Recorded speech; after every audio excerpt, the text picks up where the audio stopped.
또 뭐 좋다고 말한 형제가 있었습니다. 그래서 3편을 준비해 볼까 하니까 형님 그거는 하지 마세요 그러더라고요. 예. 그래서 1, 2편은 내용이 좋았다고 해놓고 3편을 하지 말라니. 네, 뭐 3편까지는 좀 무리인 것 같았습니다. 그래서 오늘은 또 최근에 묵상하고 있는 다른 주제를 준비를 했습니다. 페이지, 네. 제목은 오늘은 인간관계에서 상처받는 당신에게 라는 주제로 말씀을 전하고자 합니다. 특별히 교회 안에서 그죠? 상처를 받고 또 때로는 해결되지 않고 쌓이는 경우들이 있잖아요. 그래서 그 부분에 대해서 좀 얘기를 제가 오늘 나누고 싶은데요. 어, 옆에 형제 자매들 한번 바라볼까요? 예. 줌의 형제 자매들은 아래 위 화면의 형제 자매들을 한번 보시면 오래된 관계죠. 그죠? 장점과 단점 잘 알고 계시죠? 만난 지 한 몇 년 되셨습니까? 옆 사람? 예. 거의 뭐, 그죠? 근데 일주일에 한 번 이상 만나는 관계잖아요, 우리가. 거의 뭐 두 번을 만나기도 하고. 이 관계를 우리가 20년이 넘게 지금 온 거예요. 어떻습니까? 만날수록 반갑고 더 깊어지고 있습니까? 아니면, 어이구, 단점을 또 보면서, 그죠? 또 때로는 우리 실망하기도 하고. 하지만 또 서로 어떤 과정들을 겪으면서 이해하고 또 관계가 깊어지고 또 연결되기도 하고. 근데 우리가 상처를 받게 되는 것 같아요. 그래서 근데 그 상처를 받더라도 우리가 해결을 잘해 나갈 때는 더 가까워지고 깊어지는데 그렇지 않을 경우에는 마음이 상한 상태로 오래 지나고 또 대화를 해보는 과정에서도 잘 안 될 때는 이 굉장히 마음의 상처를 가지고 오랜 기간 살아가기도 합니다. 예. 그래서 심지어는 교회를 떠나기도 하잖아요. 교회 떠날 때 어떻습니까? 나 갑자기 하나님이 안 믿어져. 나는 하나님을 안 믿기로 했어. 부활이 사실이 아니야. 이러면서 떠나는 경우는 없어요. 주로 상처를 해결하지 못하거나 우리 실망이 쌓여서 마음에 그죠? 어떤 그런 것들이 쌓이면서 떠나는 경우들이 또 있습니다. 그래서 오늘 우리가 상처가 쌓이는 것에 대해서도 한번 생각을 해보고 또 영적인 관점에서 어떻게 또 마음을 가지고 해결해 가야 될지를 같이 좀 생각을 해보도록 하겠습니다. 자, 질문입니다. 별 어려운 질문은 아닙니다. 직장이나 교회 바깥에서 만나는 사람들보다 교회 안에서 우리가 더 실망하고 상처를 받는 경우가 있습니다. 왜 그럴까요? 자, 대답을 한번 해보시겠습니까? 왜 우리는 교회 안에서 더 실망할 때가 있을까요? 아, 맞아요. 가까우면 가까울수록 기대감이 또 커집니다. 나를 이해해 주겠지. 그죠? 내 상황을 알아주겠지. 근데 가까울수록 또 어떻게 보면 민낯을 보게 되죠. 그죠? 함께 있는 시간이 오래될수록 특히 부부간의 관계가 또 그런 것 같습니다. 그런 말도 있어요. 이 연애 때의 모습과 결혼할 때의 모습은 90% 이상이 다르다. 뭐, 그죠? 연애 때는 단점을 안 보여주잖아요. 자, 네. 기대감, 맞아요. 키워드로 한다면 우리가 기대감 때문에 아마 상처를 받는 경우가 있는 것 같습니다. 직장이나 바깥 사람들은 상처를 받거나 실망하면 뭐 또 안 보면 또 되고 그죠? 안 만나면 되는데 우리는 또 계속 만나니까. 예. 질문입니다. 그럼 교회 안에서의 관계에서 상처가 쌓이는 경우는 이유는 무엇일까요? 네. 생각해 보십시오. 쉬운 질문이지만 우리가 알면서도 당한다는 말이 있잖아요. 우리는 상처를 주고 상처를 받습니다. 그리고 상처가 해결되기보다는 쌓이기도 합니다. 자, 왜 그럴까요? 네.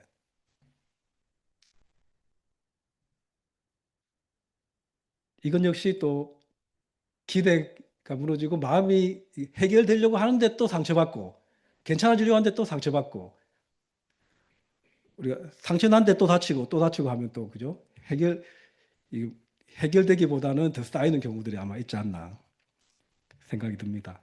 그래서 그냥 그런 질문들을 제가 한번 해봤습니다. 상처받는 사례들을 한번 먼저 생각을 해봤거든요. 내 상황, 내 마음을 몰라줄 때,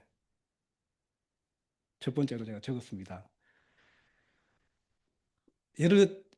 제 예를 한번 들어볼게요. 우리 형제들 아주 그 예전에 축구 모임을 했었잖아요. 아주 그 처음에는 많이 모이고, 그리고 방문자들도 많이 왔어요. 꾸준하게 했는데 여러 가지로 좀 힘들어지기 시작했어요. 우리 또 나이들이 또 있고, 부상자가 계속 속출하고, 부상자가 속출하면은 자매들이 또 가는 걸 반대하잖아요. 아내들이 반대하고. 그럼에도 또 회복돼서 또 왔다가 또 다치는 경우들도 있고. 그래서 우리 형제들은 인원이 줄어드는데 방문자들은 계속 오는 거예요. 그래서 형제들보다 방문자가 더 많은 경우들이 많았어요. 형제들이 5명 오면 방문자가 6명 온다든지. 그래서 인원도 안 나오고, 근데 제가 또 축구팀을 만들고 같이 이끌면서 좀 힘겹게 좀 끌고 간 게 있어요. 저도 뭐 시간을 내야 되고 또 간식도 사야 되고. 근데 교회에서 어떤 자매가 난 축구 모임 안 했으면 좋겠어. 난 반대야.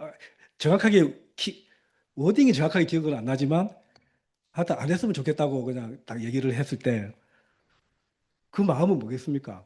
형제들이 자꾸 다치니까. 근데 그 말을 듣고 저는 엄청 서운한 거예요. 아, 나도 하고 싶어 하는 거 아닌데 힘들게 시간 내서 하는 거 아닌데 내 노력은 전혀 몰라주는구나. 근데 사실 뭐 모를 수도 있잖아요. 그리고 우리가 때로는 뭔가를 강조하기도 하잖아요. 내가 강조하는 것은 이거다. 근데 때로는 제가 그때 서운한 마음이 들었지만 굳이 얘기는 하지 않았어요. 얘기했으면은 그 몰랐다고 그까지는 생각 못 했는데 내 마음이 이랬어 하면서 되지만 굳이 그 마음을 잘 알기 때문에 제가 따로 얘기는 하지 않았는데 때로는 그런 거 생각했을 때 잘못한 건 아닌데 내 상황, 나의 노력, 내가 힘겹게 뭔가를 하고 있는데 전혀 몰라줄 때 우리는 그런 것에 대해서 서운함을 느끼고 또 어쩔 때는 그게 좀 강하게 실망하기도 하고 그런 것들이 반복되면 그죠? 내 마음을 몰라주는구나. 이렇게 또 생각이 되지 않나. 특히 자매들은 힘들 때 공감을 많이 원하잖아요. 근데 힘든데 형제들은 어떻게 반응합니까, 주로? 이렇게 해봐. 네. 이렇게 해봐. 그때 자매들이 고마워합니까? 나도 알아. 그런 얘기 하지 마. 상처가 돼.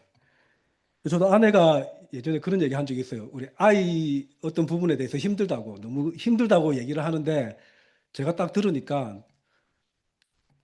제가 뭐라고 얘기했냐면 더 힘든 아이들도 많아. 제가 그랬어요. 갑자기 제가 생각하지 않은 반응이 나오더라고요. 아, 이 반응이 어떤 반응인지 알겠죠? 아마 형제들은 그렇게 반응을 많이 하는 것 같아요. 아내가 힘들면 힘들구나 한마디 하면 되는데 우리 자매가 힘들어서 얘기하면 그래 힘들어서 한마디 하면 되는데 형제들은 딱 답이 보이는 거죠. 이렇게 하면 안 힘들지 않아. 근데 저 같은 경우는 극티이기 때문에 네. 내가 생각하는 기준에 어긋날 때 또 우리가 상처를 받습니다. 어떤 사람은 우리 형제 자매들이지만 반응이 이해되지 않는 사람들이 있어요. 여기서 왜 저런 반응을 하지? 나의 이 말에 나의 이 정도 반응은 있어야 되는데 이 정도는 알아야 되는데 이런 것들이 있어요. 우리 아이들에게는 전혀 기대하지 않는 것들을 우리 사실 어른들에게는 기대하잖아요. 성숙한 어떤 기준을 가지고. 근데 우리 그런 얘기를 들은 적이 있습니다.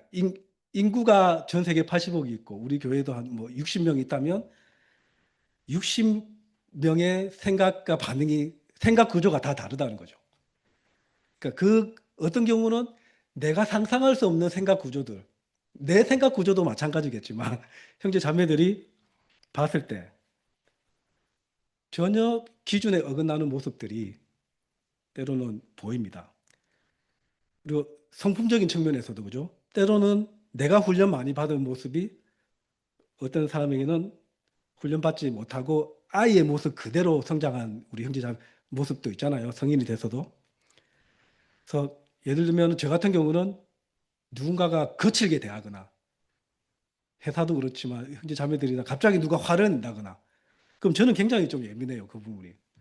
저의 기준에서는 왜 이렇게 쉽게 화를 내지? 이 정도 사소한 일에 왜 이렇게 쉽게 화를 내지 하는 경우들이 있어요.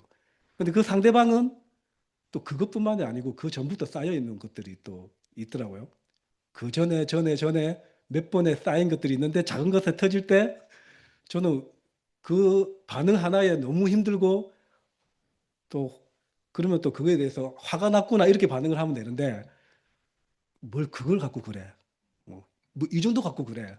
그게 그렇게 화낼 일이야. 이렇게 되면서 이 또 서로 상처를 주게 받게 되는.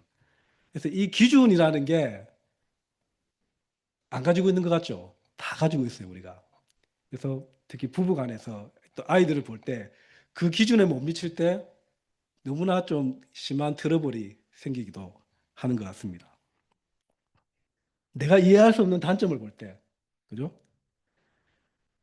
우리가 성품적인 측면, 다른 측면도 있고 또 4번 상대방의 죄성 바뀌지 않는 모습을 볼 때도 제가 적었는데 이 죄성의 측면과 그죠? 다른 측면들이 또 우리가 공존하잖아요. 그래서 내가 잘하는데 상대방은 진짜 못하는 부분이 있어요. 저는 절제를 잘한다는 얘기를 듣거든요. 근데 보이지 않는 데서는 잘 못하는 부분도 많이 있어요. 근데 어떤 사람은 절제에 너무나 약한 사람이 있어요. 어떤 사람은 아까 말했듯이 쉽게 화를 내는 사람도 있고. 그럴 때 거기에 강점이 있는 제자는 받아들이기 힘들어요. 도대체 왜 저래? 배려심이 많은 형제 자매들은 배려심이 없는 형제 자매들, 좀 배려심이 약한 형제 자매들 보면 힘들기도 해요. 이 정도 배려를 왜 못해? 이 정도 공감이 많은 자매들, 그죠? 공감이 약한 사람을 보면 이런 공감을 왜 못해?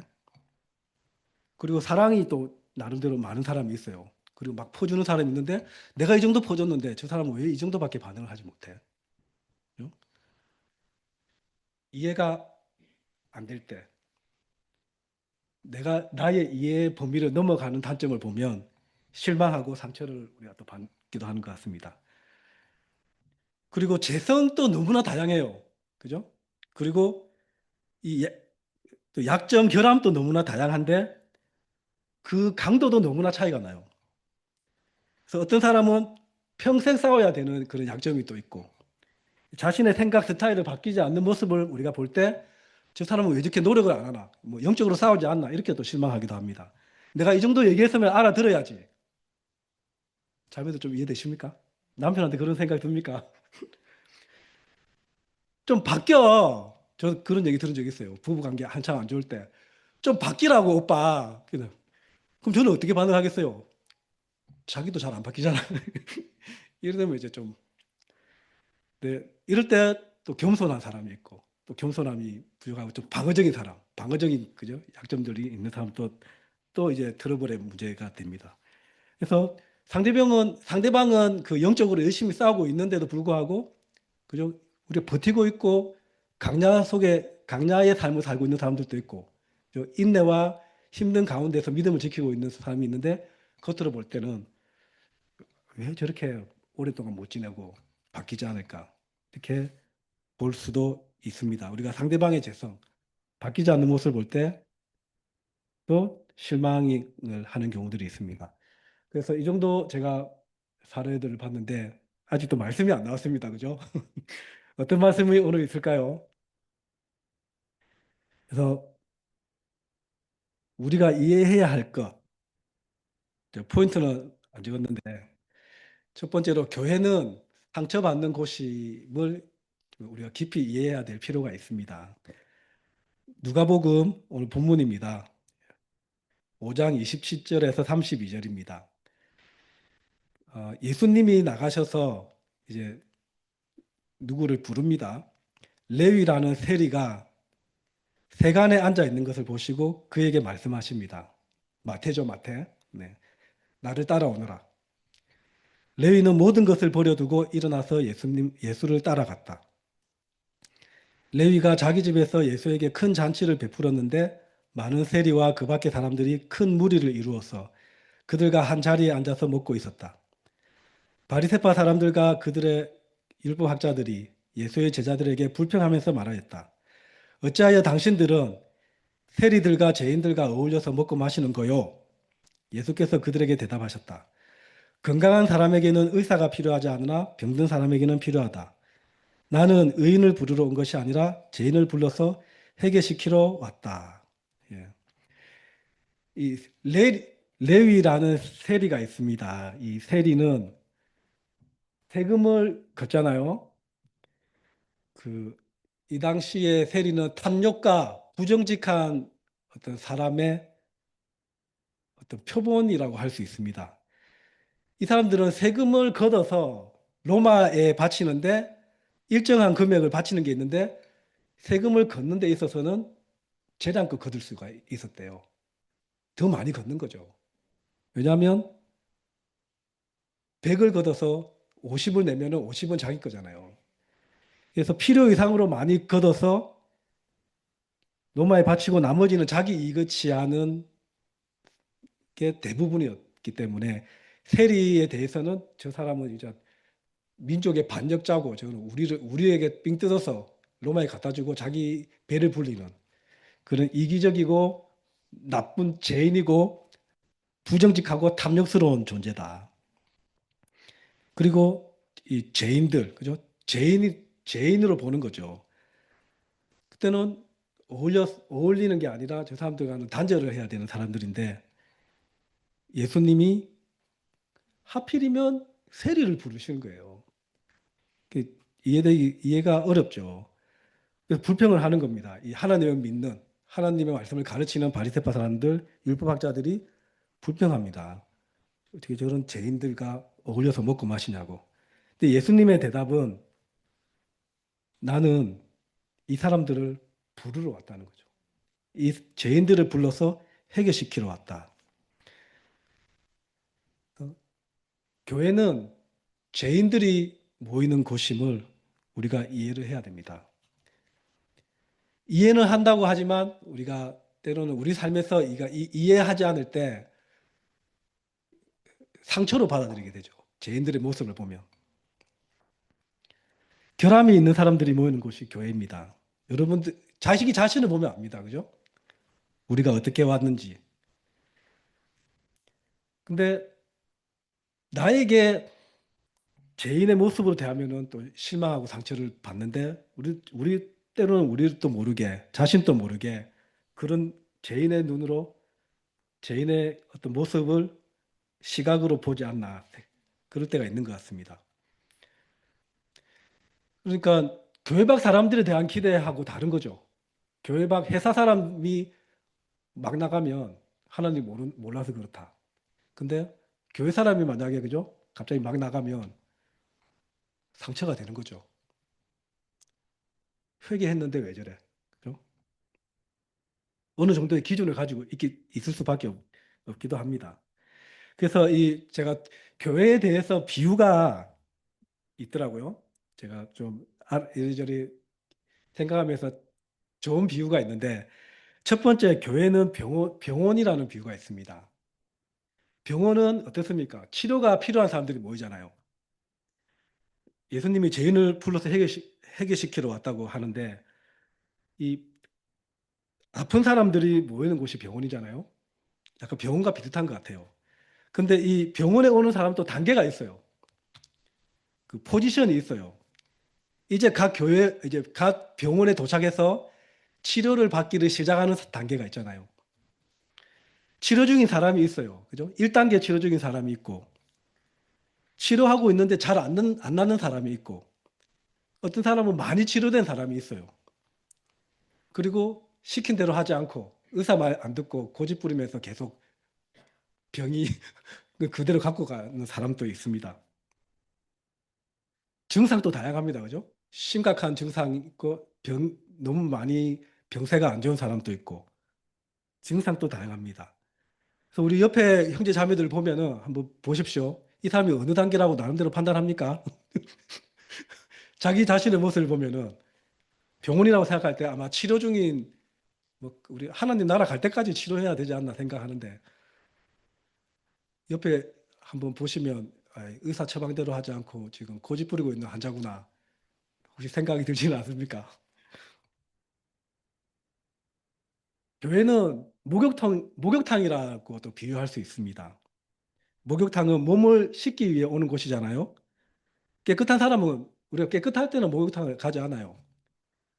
근데 우리가 좀 깨끗해져야 될 필요가 있다고 생각할 때 목욕탕을 가는데, 목욕탕에 들어온 사람도 각자 단계가 있어요.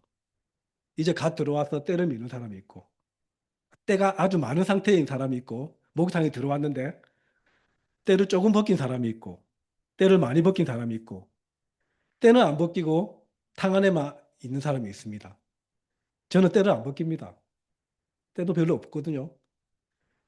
근데 저는 가장 뜨거운 탕에 들어가서 때와 살을 분리시킵니다. 저는 때를 밀 필요가 없어요. 뜨거운 열에 의해서 저는 때를 분리시키는 스타일이거든요. 때를 벗기는데 오래 걸리는 사람들도 있습니다. 예.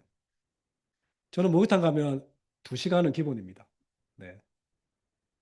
아주 뜨거운 데 들어갔다가 그 어르신들 있잖아요. 하면서 들어가. 와. 그리고 차가운 물에 들어가고. 그러면 무엇을 느낄 수 있느냐? 지옥을 좀 느낄 수 있습니다. 이렇게 뜨거운 게 지옥이구나. 어쩔 때는. 이렇게 아주 딱 조금 이제 엄청 몸이 불편한 게 있죠. 제가 목욕탕 주인한테 한번 안 좋은 얘기를 들은 적도 있어요. 도대체 왜 그러냐고. 몸이 뻘게 있으니까. 이거 가지고 상상하시지 마십시오. 네. 네. 그런 단계, 그죠? 단계와 그 때의 심각도 또 다른 사람들이, 예, 다양한 사람들이 있습니다. 우리 교회 안의 모습이 그렇다는 거죠. 자신의 모습을 한번 생각해 보십시오. 여전히 나약하고 약점 많고 자기 중심적이고 교만하고 계속해서 넘어지고 있지 않습니까? 그죠? 사람마다 결함이 있고 또 그 결함이 우리가 또 발작 버튼이라는 표현도 있는데 잘못 건드려질 때 생각지도 못한 우리가 반응. 어떤 부분에서는 제가 아주 회사에서도 그렇고 거칠고 함부로 대하는 사람한테는 저는 부딪히는 부분이 있는데 생각지도 못한 반응들이 우리가 나옵니다. 그럴 때 우리의 기대, 상식, 이해가 무너집니다. 그리고 실망하고 상처를 받게 되고 도대체 왜 저래? 가까이 하기 싫어. 이렇게 피해 다니기도 하고 한동안 또 상처가 쌓이게 되는 경우들이 있는 것 같습니다. 하지만 죄인들이 모인 곳임을 우리가 기억할 때, 그죠? 마음의 방향이 달라질 수가 있습니다. 우리는 상처를 주고받는 존재이고, 교회조차도 상처를 주고받는 곳임을 우리가 이해를 해야 됩니다. 두 번째입니다. 예. 두 번째는 교회는 상처를 받고 은혜로 치유하는 곳이라고 얘기할 수 있을 것 같습니다. 우리는 내 자신을 생각하면 약점이 많고 진짜 안 바뀌는 부분도 있고 그럴 때 저는 우리 형제 자매들한테 저는 그런 기도를 합니다. 나를 있는 그대로 인정해주고 기다려주고 받아들여지기를.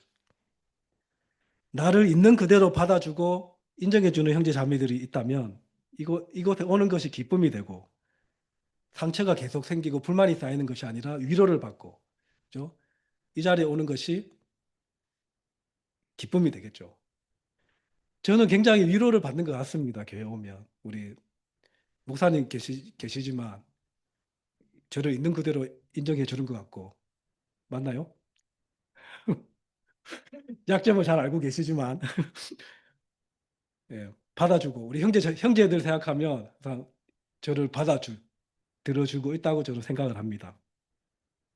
그래서 저는 교회 오는 것이 굉장히 기쁘고 교제하는 것이 위로와 격려가 됩니다. 마태복음 7장 12절입니다. 두 번째 성경 구절입니다.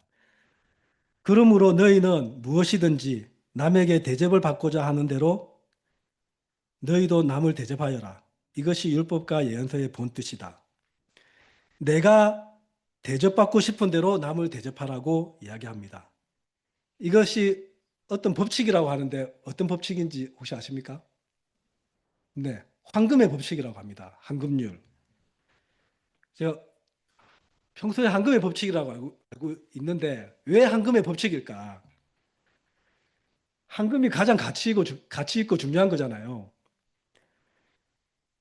이 가장 중요한 가르침이라는 거예요. 핵심적인 최고의 원리, 관계에서 모든 관계를 풀어주는 핵심 원리라고 어디에서 표현이 되어 있었습니다. 황금의 법칙인 이유가 단순한 것 같지만 가장 강력한 가르침이라고 합니다. 이것은 나 중심의 관점에서 상대방에게 옮겨갈 때 이게 어떤 영적인 삶의 변화가 가격하게 일어나는 원리입니다. 앞에 얘기한 상처받는 사례들, 그것이 나 중심에서 상대방으로 옮겨갈 때 입장 또한 완전히 달라지지 않습니까? 내가 상처받는 사례들을 생각하면 내가 모두 상처를 주는 사례들입니다. 어떤 오랜만에 온 형제 예전에 군대를 갔다 왔나? 오랜만에 온 형제가 아유 교회가 아직도 안 바뀌었네 이러더라고요. 교회가 누굽니까? 나 아닙니까? 우리 한 명 한 명이 교회고 그것이 우리의 모습이고 교회의 모습이 바로 내 모습입니다. 나는 마치 빠져가지고 다른 사람들은 다 바뀌어야 되고 다 바뀌어서 나를 맞춰줘야 되는 그런 것이 아니고 내가 바뀌어야 교회가 바뀌는 것이고 그죠? 내가 상처받는 것들은 거꾸로 내가 다 상처를 주는 거예요. 내가 예민한 것들 생각하면 내가 약점이 있는 것에 또 예민할 때가 많이 있어요. 그죠? 그래서 한 자매가 있는데 어떤 직장을 발령지 때문에 어디를 가고 싶다고 얘기를 했는데 제가 볼 때는 멀리 가는 것 같아서 누군지는 얘기 안 하겠습니다. 제가 얘기했어요. 안 가기를 기도해야겠네. 그랬는데 그 자매가 굉장히 서운했던 거예요. 왜냐하면 그 자매의 아까 거꾸로죠. 아까 제가 축구 얘기했는데 그 자매의 마음과 절박함과 상함과 그런 어떤 스트레스와 그거 제가 모르거든요. 그래서 좀 멀리 가기를 원하는 것 같아서 안 가기를 기도해야겠네 했는데 그 자매는 너무 이제 자기의 마음을 몰라줬기 때문에 저에게 이제 왔는데 약간 저하고 성향이 비슷한 자매였어요. 돌직구를 한 번씩 서로 하는. 그 자매가 와서 얘기를 하면서 오빠가 그래 얘기했을 때 되게 서운했다고 얘기를 하면서 하는 말이 돌아보니 자기도 나한테 상처를 많이 준 것 같다고. 오빠한테 상처를 많이 준 것 같아서 미안하다고. 예. 서운함을 얘기하면서 사과도 같이 하는데 저도 그 자매한테 서운한 게 있었거든요. 근데 그 얘기를 하면서 서로 굉장히 상한 마음이 해결이 되고 저도 역시 내가 왜 내 입이 위험한지를 다시 한번 느꼈어요. 항상 아내가 단속하는 게 저희 입이거든요. 어딜 가면 말 조심해라, 입 조심해라. 예. 그래서 그때 나온 우리 얘기가 거울 치료라고 그 자매와 저는 우리가 서로 거울을 본 것 같다. 아주 좋은 치료잖아요. 황금의 법칙 우리가 또 항상 좀 기억을 해야 될 것 같습니다. 대접받고 싶은 대로 대접하는 것. 나의 모습이 있는 그대로를 받아주기 원하는 만큼 다른 사람을 받아주는 거. 그죠? 대접 대신 다른 우리 용어를 쓴다면 사랑받고 싶은 만큼 사랑받고 싶은 대로 사랑하는 거. 그죠? 배려받고 싶은 대로 남에게 배려하여라. 공감받고 싶은 만큼 남에게 공감하여라. 이해받고 싶은 만큼 남을 이해하여라. 용서받고 싶은 만큼 남을 용서하여라. 대신 넣어서 읽은다면 이런 용어들을 넣을 수 있을 것 같습니다. 나의 감정을 존중받고 싶다면 다른 사람의 감정을 존중해야 될 것입니다. 내 말을 경청해 주기를 원하는 만큼 우리가 형제 자매들의 말을 경청해 줘야 할 것입니다. 나의 입장, 나의 기준, 내서 생각하는 것이 아니라 상대방의 입장을 헤아릴 때 이 황금의 법칙을 우리가 삶에 적용하기 시작할 때 상처가 계속 쌓이는 것이 아니라 좀 더 이해하고, 그죠? 좀 더 해결해 가는 방향으로 갈 수 있을 것입니다. 에베소서 4장 32절입니다. 서로 친절히 대하고 불쌍히 여기며 하나님께서 그리스도 안에서 여러분을 용서하신 것과 같이 서로 용서하십시오. 제가 에베소서에도 다른 어떤 구절을 집 밖으로 나갈 때마다 읽을 수 있게 제가 붙여놨거든요. 인내하고 서로 이해하고 사이좋게 지내라는 어떤 용서하고 그런 구절들을 제가 적어놨는데 저는 이 구절이 그 구절로 착각하고 이 구절 비교를 해보니까 다른 구절이더라고요. 제가 붙여놓은 구절 항상 내 친절히 대하고 서로 불쌍히 여기고 하나님이 그리스도 안에서 여러분을 용서하신 것과 같이 서로 용서하라고 합니다. 용서해야 하는 것을 알고 있지만 잘 되지 않습니다. 이거는 용서는 주문을 외운다고 되는 것이 아닌 것 같아요. 나의 어떤 적당한 큰 그릇도 필요한 것 같고 계속 그릇을 키우는 게 필요한 것 같고 진짜 하나님의 은혜를 깊이 묵상하고 이해하는 것이 필요한 것 같습니다. 용서했다고 생각하지만 어느 순간 마음의 상처가 불쑥 나오는 경우도 있잖아요. 막 화가 막 난다든지. 그래서 그 열쇠라고 생각하면 열쇠라는 거를 제가 표현을 한다면 하나님이 용서하신 것, 여러분을 용서하신 것, 그러니까 하나님이 나를 용서하신 것을 생각하는 것, 이것이 키가 아닌가. 그러니까 용서해야지의 포커스가 아니라 하나님이 나를 용서하신 것에 포커스하는 것. 우리 자동으로 해결되는 게 있잖아요. 문을 아무리 강제로 열려고 해도 안 열리지만 열쇠를 꽂아서 돌리면 잘 열리듯이 내 힘으로 아무리 애써도 안 되는 것들이 하나님의 은혜로 해결되는 것처럼 하나님이 나 자신을 용서하신 것을 계속해서 기억하고 묵상하는 것. 그러니까 집중의 그게 다르죠. 상대방의 잘못, 상대방의 문제를 생각하면서 그래도 용서해야지. 그게 어떤 도 닦는 마음의 집중이 아니라 하나님이 나를 용서하신 것에 대한 집중. 그것이 바로 닫힌 문에 안 열리는 문에 열쇠를 꽂는 것 같다는 생각이 듭니다. 황금의 법칙, 그리고 하나님이 나를 용서하신 것 같이 용서하는 것. 이것을 계속해서 묵상하고 기도한다면 이 말씀이 내 안에서 계속 작용을 하는 겁니다. 우리의 마음을 계속해서 바꿔주고 변화가 계속해서 일어날 겁니다. 마지막입니다.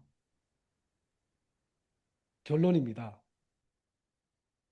교회는 죄인들이 모인 곳입니다. 잘 알고 있습니다. 그죠? 치료가 필요한 사람들이 모인 것입니다. 예수님은 죄인에게 오셨습니다. 대접받고 싶은 대로 대접하십시오. 하나님이 나를 용서하신 것과 같이 용서하십시오. 혹시 상처가 계속 쌓이고 계시지는 않습니까? 그 상처에 대해서 형제 자매들의 책임으로 돌리고 계시지는 않습니까? 자신을 우리는 돌아봐야 됩니다. 상대방보다. 하나님이 우리 모두를 불러주셨습니다.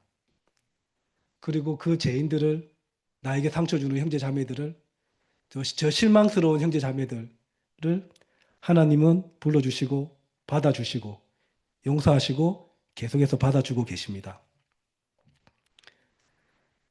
상처를 받을 때 친절히 대하는 마음이 생깁니까?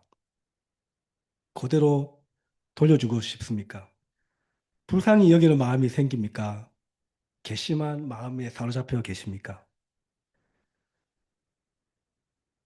그것이 쌓일 때 우리의 마음의 문이 닫히고 영적으로도 우리가 죽어갈 수 있는 것 같습니다. 상대방을 불쌍히 여길 수 있는 마음, 서로 동정하라고 하잖아요. 서로를 받아들이고 용서하는 그런 방향으로 우리가 계속해서 마음을 가져갔으면 좋겠습니다. 제 아내가 성경 오빠와 오빠의 닮은 점이 있는 것 같다고 얘기를 해서 약간 긴장했어요. 근데 마음이 넓은 것 같다고 얘기를 하더라고요. 엄청난 극찬이잖아요. 성경이 형에게 제가 좀 빗댈 수가 있는 뭐 차이는 많이 나겠지만 저는 우리 목사님께서 이 형제 자매들을 대하는 모습을 보면은 정말 품어주고 받아들여 준다는 생각이 들거든요. 또 이 교회의 어떤 또 우리 전국 교회의 어떤 갈등 속에서도 형제 자매들 다른 어떤 목사님들이나 다른 모든 사람들 대하는 태도들을 봤을 때 저는 그만큼은 안 되지만 또 아내가 그런 얘기를 했을 때 좀 격려는 됐습니다. 왜냐하면 저는 형제 자매들에게 쌓인 게 없거든요. 쌓인 게 없어요. 여러분들에게. 심플하게 뭐 쌓인 적이 있었을지는 모르겠지만 저를 힘들게 하는 관계는 저는 없어요, 지금. 좀 안 맞다 생각하는 사람은 있을지 모르겠지만. 근데 그래서 그런지 아내가 그런 얘기를 했을 때, 아, 정말 그런 극찬을, 목사님 그런 극찬을 했습니다. 이 아내가. 네. 아멘. 아멘. 갈등하는 관계들이 반드시 생기고, 그죠? 어쩔 때는 앉아서 해결해야 되는 경우들이 있는데, 그럴 때 우리가 상대방을 인정하고 받아들여 주는 게 필요한 것 같아요. 뭘 그거 갖고 그러냐고 하는 것이 아니라. 그럼에도 불구하고, 그죠? 우리가 또 사과를 하고, 더 20년 이상의 관계들이 됐는데, 만나면 진짜 더 사랑스럽고, 바뀌지 않는 그런 많은 단점에도 불구하고, 내가 그렇게 받아들여지기를 저는 바라듯이, 저도 여러분들을 그렇게 받아들이고, 계속해서 용서하고, 그런 관계로 저는 만들어 갈 것이고, 또 그런 관계들이 저는 너무 기쁘고 참 행복한 것 같습니다. 그래서 오늘 말씀은 여기까지입니다. 예. 상처가 쌓이는 것이 아니라 더 해결되고 더 친밀해지고 더 하나님과 가까워지고 더 기뻐지는 부산교회 형제 자매들이 되었으면 좋겠습니다. 네, 마치겠습니다. 네.